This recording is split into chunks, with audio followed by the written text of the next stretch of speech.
Will the dead boy detectives find their way into our hearts? Stick around and you'll find out.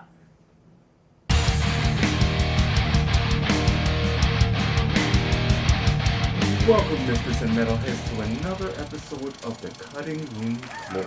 We are from the band Cut Like This.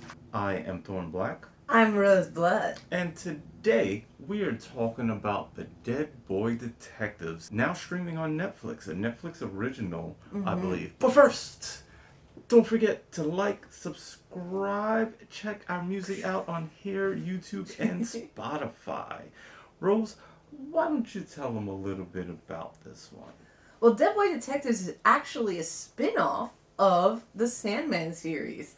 So if any of you out there are new to Neil Gaiman's work and Sandman, he is very well known for his fantastical writing. He's had a ton of amazing work out there in all different forms of media.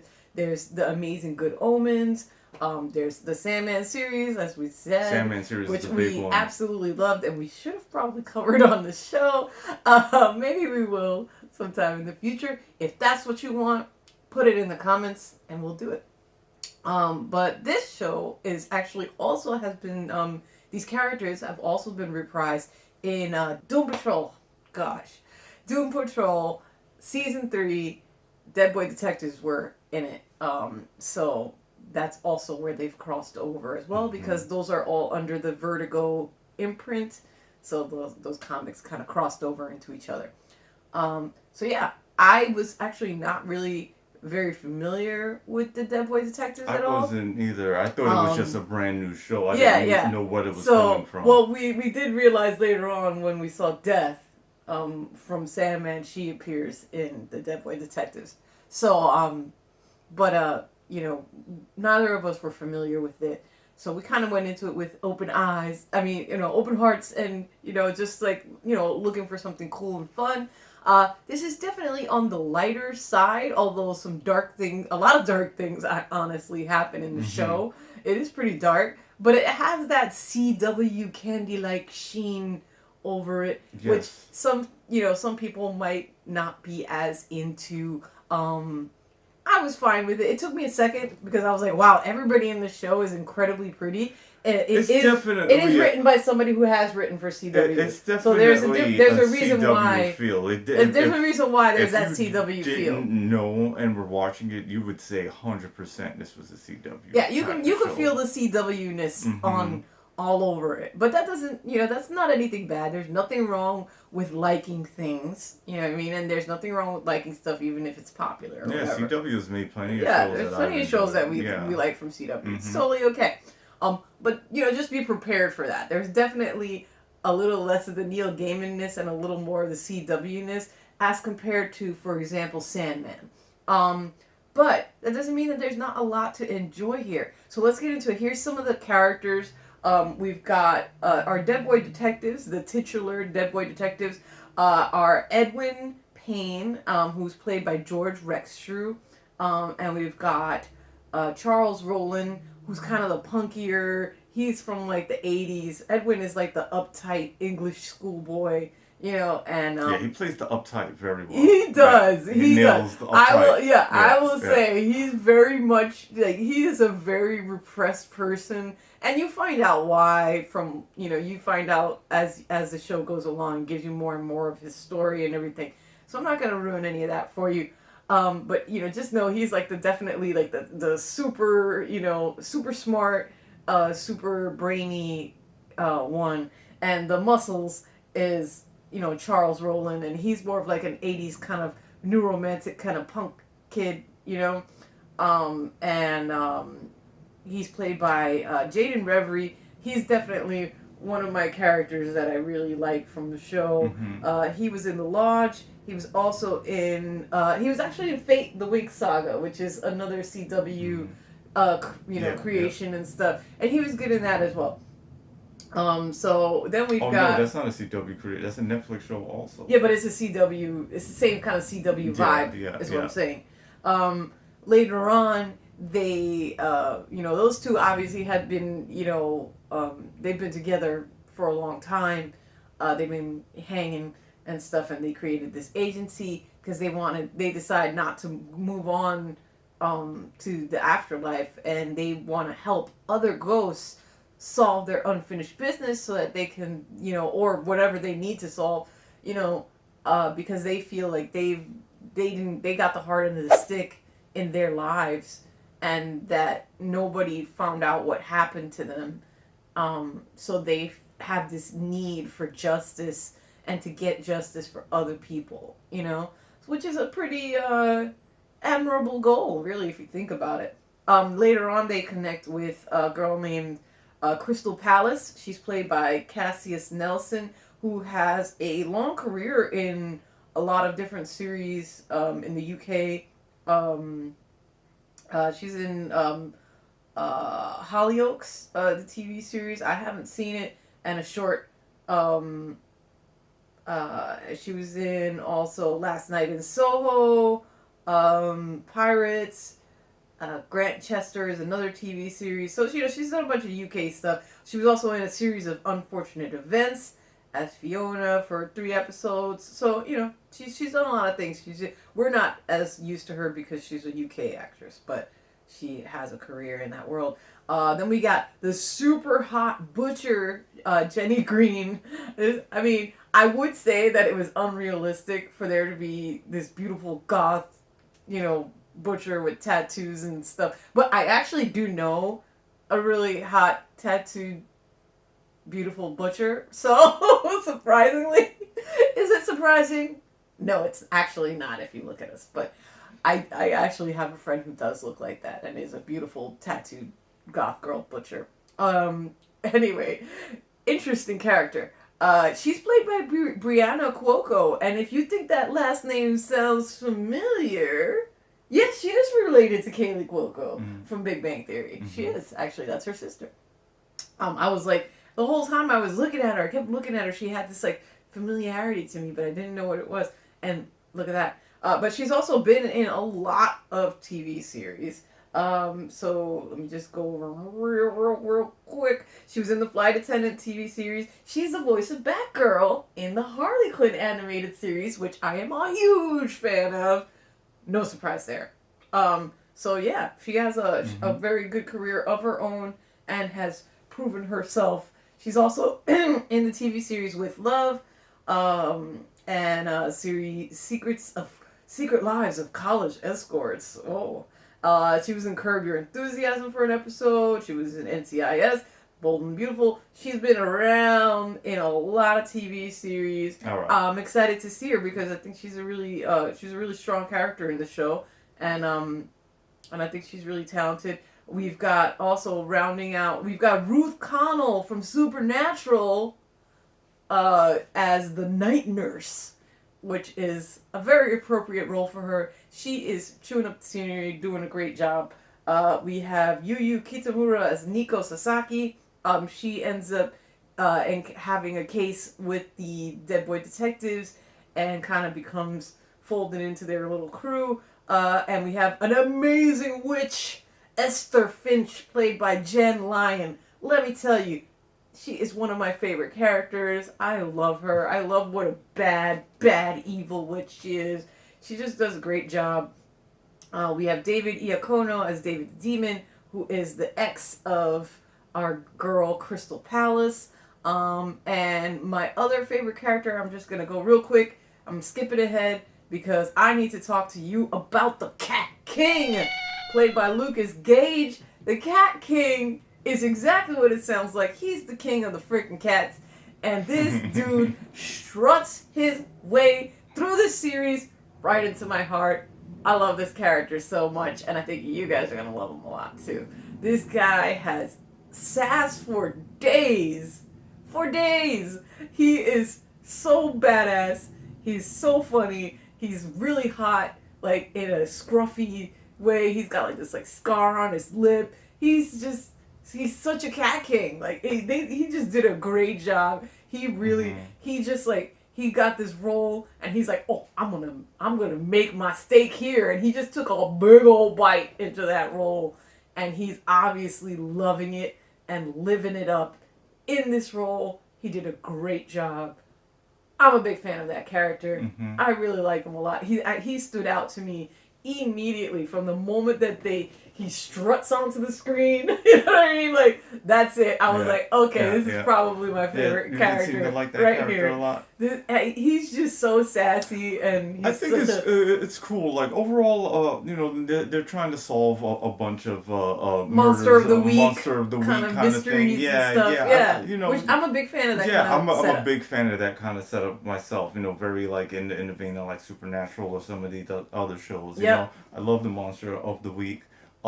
It's just pretty likable characters. I think they did a good job with that. Like all around, all the characters are pretty likable or unlikable if they're not supposed to be, depending. Yeah. But including like some of the bad guys. Even the way the witch plays that character. Esther. Esther is so great. She's so unrepentant. She doesn't play it like just like an angry person the entire time. No. She has like a lot of character and personality to her, even though she's unrepentantly bad the entire time. Bad. But she has so much personality just coming out of her. Stuff like that I like. They did a great job of just creating a world, making the characters, putting all like the special effects and the ghosts and everything around. I think it was meshed pretty well. Mm-hmm. Overall, it was a really enjoyable show. Oh, the dandelion sprites that later on we meet with Nico's character, the dandelion sprites are hilarious. They're like these really foul mouth, like they dress like the cute little fairies that you often see depicted and stuff, but they're just these total jerks. Like they're such they are absolute bastards. These little bastards, and it's just great to like there's a lot of really fun things that they do, and that many characters do that kind of subvert what you'd expect that type of character to do, which is really fun. And I'm glad that they go for it. This show I think is really trying to do something fun. If you can get past the shiny CW-ness of it, I think it's absolutely worth it. Because it's easy to a get past. A lot of good characters, especially like the baddies. Characters. The baddies are great. There's a lot of really fun enemies that these guys encounter and situations. And as you go, you get to obviously learn more and more about these different characters. They know who they're going for. As you can hear by the freaking My Chemical Romance soundtrack, and I was like, oh, of course you used My Chemical Romance for your, your trailer and stuff like that. That's actually perfect. It was a well cut trailer. It was a well cut trailer. With that song. Yeah. They know their audience, but they nail it for the audience they're going for. Totally. I found it pretty enjoyable. Totally. I just kept coming back, just having a good time, wondering what crazy kind of creature we were going to see this week. I love that stuff. It reminded me of Legacy a little bit in that way. Remember that show, Legacy? Legacy? Yeah. The spin-off from Vampire Diaries. Yes. So it reminded me of that a little bit, which is again another CW Monster of the Week kind of fun, light. I mean, there's some really dark stuff that they go into, and they don't flinch from going into some darker territories. Because in the end of the day, it's based off Neil Gaiman, and that's his bread and butter. So he's gonna go into the spooky territory. We say light. It's gonna happen. We say light because it's compared to us. Compared to what we usually consume throughout the show and the series, so it doesn't like stay heavy. But there's definitely a lot of comedic. Have some topics that are just like, oh, all right. Well. Yeah. So, I think it's time that's to pretty slap much a rating. everything. Let's wrap it up because we don't want to spoil the actual series for you. We just wanted to give you an idea of some of the characters and where those actors come from. I think it's a nice mix of people that you know and love from that world. Like Ruth Connell as the night nurse, she's so perfect. She always nails it. I can't say I recognize anybody when I was watching it. Not that I haven't seen them in other things before, but I didn't recognize them from those other things. But it doesn't really matter. You recognize Ruth Connell from Supernatural. Did I recognize her? No. What? Madness. Like I'm saying, like I didn't realize who she was. I was just like, oh, she's playing this really well. You know what I mean? Amazing. I didn't recognize her. I didn't place her at first. That's okay. It was like an after the fact. I was like, oh, that's so and so. It took you a little bit long. It's all good. It's all good. She's definitely dressed up a little bit different, but in her inimitable style, and she is just a ball busting You know, she's very much like this, you know, all about procedure, type A kind of character, um, who's chasing after the dead boy detectives because she's trying to bring them back to, you know, finish up their unfinished business to move on to their afterlife and stuff. So, and very interesting characters, great bad guys, great enemies in this show, and all around a very fun supernatural jaunt. You know what I mean? It's somewhere in between that kind of CW Scooby Doo-ness, you know what I mean? But also not afraid to, you know, dig into some deeper stuff. And the gore and the spooky stuff is really spooky. Yeah, and it's really like there's definitely some scarier, bloodier moments in this show for, you know, you horror heads out there that are looking for that, but you know that also want something that has like that fun element to it as well. Yeah, it's a cool balance. This is a cool option. All that being said, Thorn Black, how would you rate out of 5 chainsaws? How many chainsaws would you give? All right, I'm gonna give to Dead Boy Boy Detectives? Detectives a solid 4 out of 5 chainsaws. It's an easy call to give this a 4 out of 5 chainsaws for me. Yeah. It's just a fun, enjoyable show that it's just well done. It's this cool characters, cool interactions and dialogue. You know, I didn't like some characters sometimes, even though they wanted me to, but I felt some kind of way about it, and then eventually they won me over, and you know, it's like it's just enjoyable characters and world and the story, and it's a cool adventure. You know, I think it's very well done for what they're going for. I think they did a good job. I'm gonna echo you on that actually this time around. I also give this show 4 big old chainsaws. I had a lot of fun with it. My favorite characters, like I said, are Lucas Gage as the Cat King. Cat King, yes. I really like Jenny Green, the butcher, the hot goth girl butcher. She has an episode appropriately entitled "Meat Cute," with the meat being MEAT. That episode is messed up. I you know, of course, as not surprisingly, I'm about the bad guys on the show. But I do love those detective boys definitely got their way into my heart. I was just at first I was like, is this too cheesy? But no, I was into it. Yeah. They quickly won me over. I love a monster of the week kind of show. That's just my bag. It's what, you know, I guess it's because it's what I grew up watching and stuff like that. So, you know, I always have a soft spot for that kind of thing. Yeah, grew up watching like Hercules and Xena, and there's always it's kind of the same thing. There's always a new monster like big monster of the week. Yeah. So we kind of grew up with that. So that was, you know, it's got, you know, it's got the charm to make its way through. You know, you can, you know, ignore the beautiful CW shiny beautiful shell of everybody being quite attractive in this show. Hey, they're easy on the eyes. I'm saying, you right? know. Not hard to look at. You'll have fun mysteries to enjoy every week. It's really fun. It's a fun show. I don't think it's as well done as its counterpart as the Sandman series, which I'm a huge fan. I don't think it's as good as what it spun off from, but I think it's very, very fun. It's very fun, and it's, you know, it's just a fun, spooky little show. So if you want a little fun, spooky, and you don't want it to, you know, it's like, it's perfect. It's a perfect show for that kind of, when you're in the mood, that kind of palate cleansing action, you know? And it does touch on some heavy topics and bullying and different stuff like that. So there's some meat and potatoes there, besides the beautiful shiny candy, and I think that they do a good job of balancing the two. So yeah, I think that's everything for now. No, I think sorry we missed you guys last week. It was a tough week. You know, with the holiday and all that stuff. A little too busy. Yeah, it got way too busy. So you know, this is all funded by us. So if you'd like to help us out, hit us up on Bandcamp. You want to do something for free? Comment and like our videos, or, you know, follow us on Facebook and, you know, like us on there, and Instagram and all those good things. We are also on Spotify. So if you want to help us out and help us get more fun so we can do even more cool stuff for you, we would love to do that. But we do need your help. We can't do it all ourselves. We are doing it all ourselves. We are the ones that edit this and do all the stuff for it. So, anything that you can do to help us keep going is always greatly appreciated. Until next time. We are